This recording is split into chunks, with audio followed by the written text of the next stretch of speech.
Hello, welcome to Economy and Society class. This is chapter 1, the introduction. The existence of an economy is essential to the formation and sustenance of the society. Economy is important for society to survive. Every economy exists for the sole purpose of meeting the growing needs of people as life conditions change. Economy, therefore, is a component of society, and society is the framework within which economy functions. We have to know first the basic meaning of economic sociology before we dig deeper. Economic sociology is the application of the general frame of reference, variables, and explanatory methods of sociology to those complex activities concerned with production, distribution, exchange, and consumption of goods and services. Different societies and social norms can affect the economy in a given nation or a country and its governing body. Overpopulation and lack of supply and demand also have bearings on economic conditions. This is why some societies may have family size limit laws in place, such as China, where a couple can only have 2 children and no more. It was all started by William Stanley Jevons, an English economist and logician in 1879, and later on used in the works of Emile Durkheim, a French sociologist, Max Weber, a German sociologist, philosopher, jurist, and politician economist, and George Simmel, a German sociologist, philosopher, and critic. The major differences between sociology and economics are: economics deals and covers only the economic relations concerning people and forms only one aspect of man's social life. It is concerned with studying man in accordance with wealth, how many acquires and disposes of it, while sociology studies human as a social being. The most important contribution of Herbert Spencer to sociology is the theory of evolution, like Charles Darwin. The evolution of the society is from militant to industrial and to ethical perfect form. Our present society is focused more on peaceful production, more country has adopted democracy, and because of global trade, our economy is interdependent with each other. The characteristics of industrial is on the rise, and military society is on decline as we move in time. He also mentioned that a society is ordered on the same system as an individual. In the economic arena, Spencer advocated a laissez-faire system that tolerated no government regulation of private enterprise. He considered most taxation as confiscation of wealth and undermining the natural evolution of society. What should economic sociology study, or what is its subject matter? It focuses on the economic activities and how they are structured into organizations. It focuses on the relationship between sociological variables as they manifest themselves in economic and non-economic contexts. It studies the distinctive sociological aspects of the central economic variables such as money, saving, and investment. The specific subject matter of this discipline is the laws of interaction of the economic and social spheres of the life of society, of economic and social processes.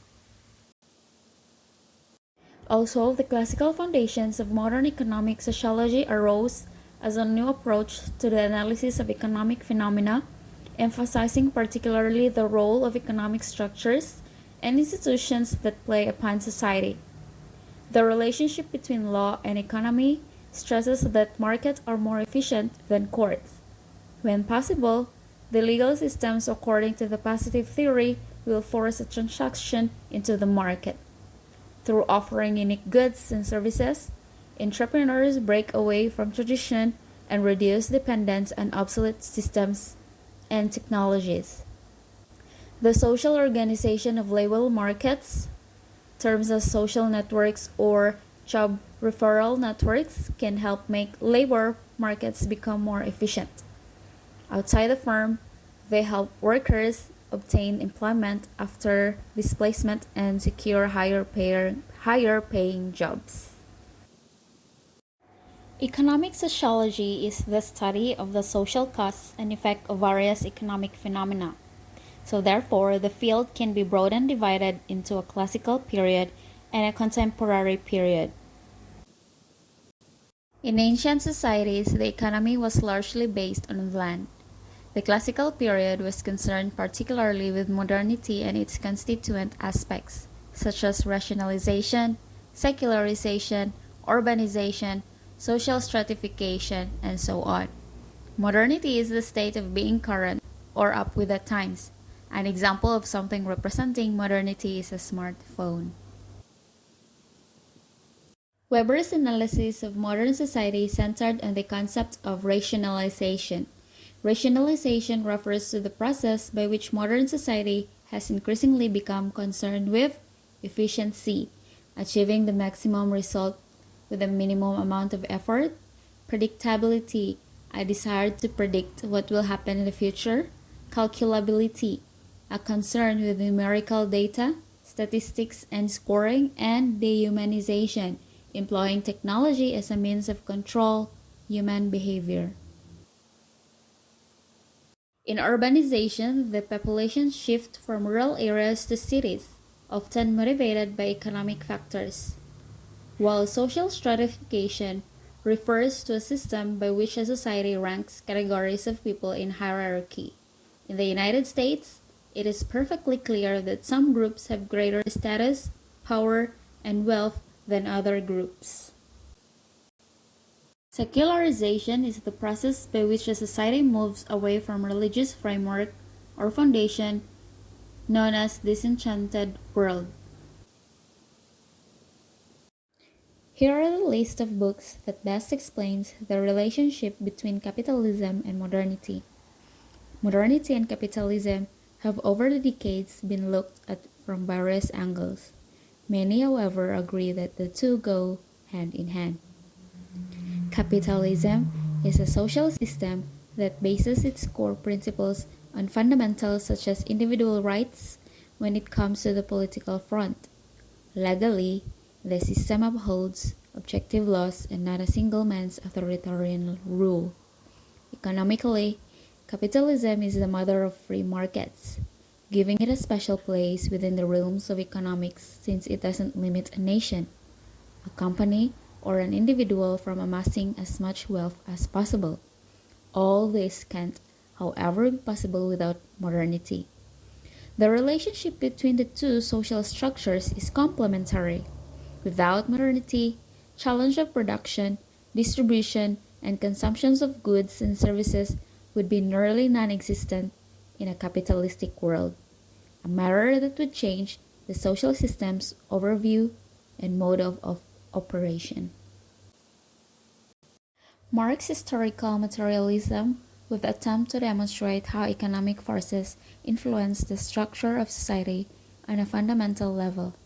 Emil Durkheim's The Division of Labor in Society was published in 1922, whilst Max Weber's Economy and Society was released in the same year.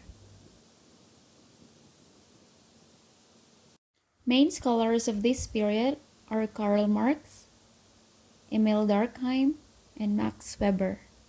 Other scholars are Alfred Marshall, Thorstein Vondeblen, Vilfredo Pareto, and Joseph Schumpeter.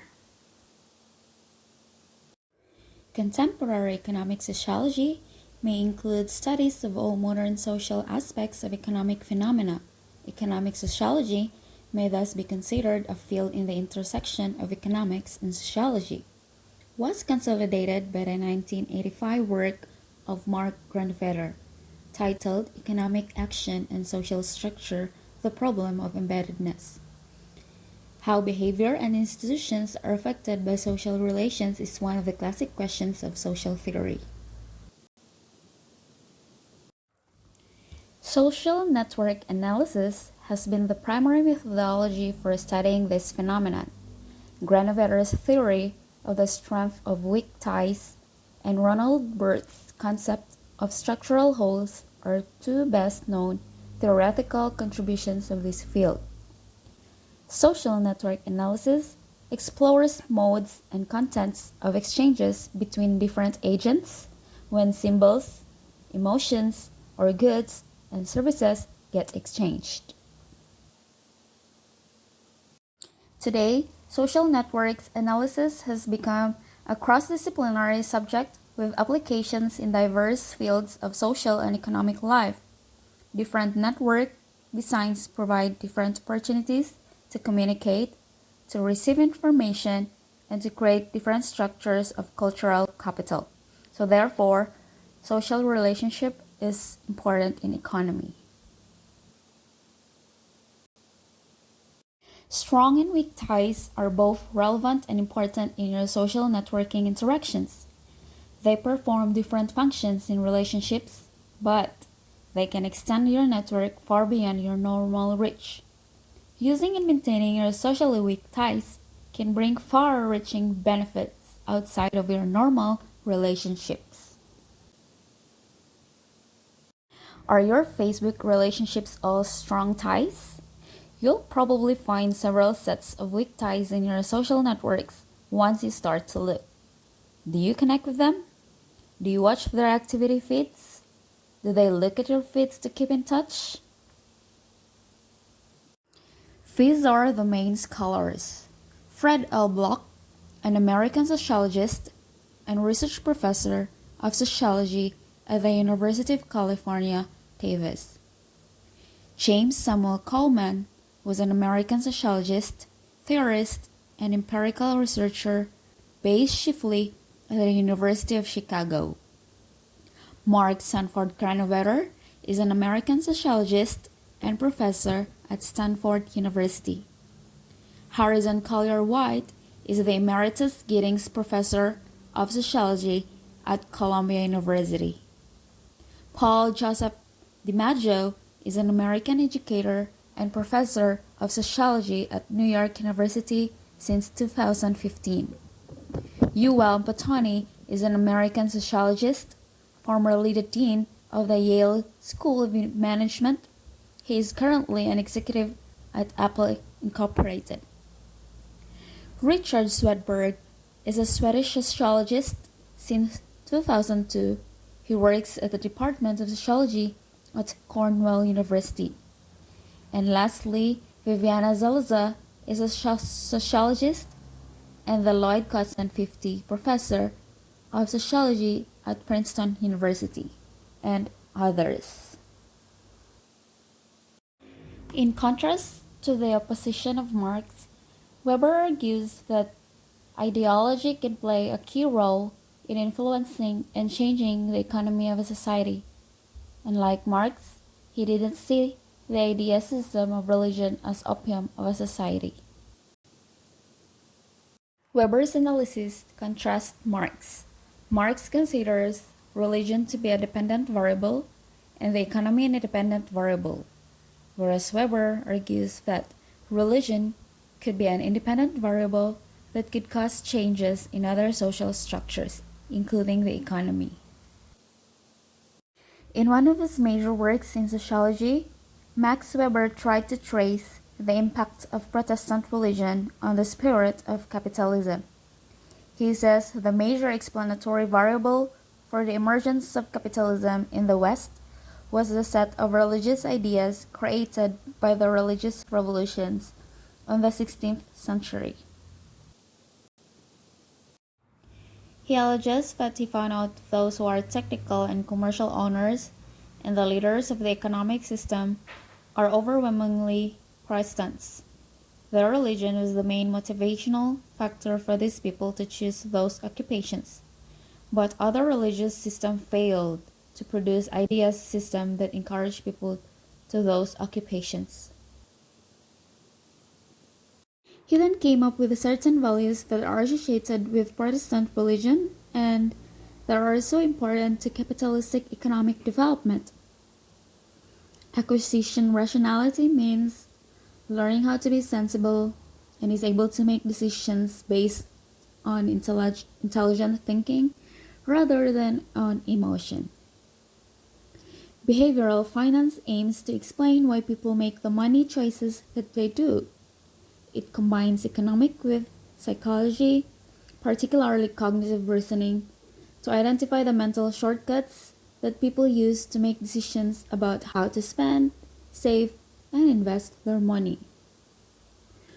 Work rationality is that whenever you have a surefire idea that you know it will work, try to think of this.